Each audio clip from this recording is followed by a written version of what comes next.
ఆయనకి ఏ అధికారం ఉందో అదే అధికారం నీకు ఇచ్చాడు దేవుడు. హల్లెలూయా. ఎప్పుడైనా ఉపయోగించావా అధికారాన్ని? ఎప్పుడైనా ఆ ఉపయోగం మాట్లాడావా?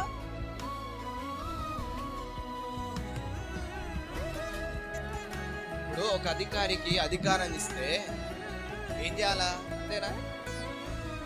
వినియోగించుకోవాలా, లేకపోతే మరి ఎందుకు అధికారం ఉన్నది? ఈ అధికారం ఏందో తెలుసా? ఎందరు అంగీకరించిరో వారందరికీ, కొందరికి కాదు, అంగీకరించిన ప్రతి వ్యక్తికి, ఆయన రక్తంలో కడగబడిన ప్రతి వ్యక్తికి, ఆయనతో సహవాసం చేసే ప్రతి కుటుంబానికి, అనగా తన నామమునందు విశ్వాసముంచిన వారికి దేవుని పిల్లలగుటకు. ఏం పిల్లలట? మామూలు పిల్లలం కాదు మనం.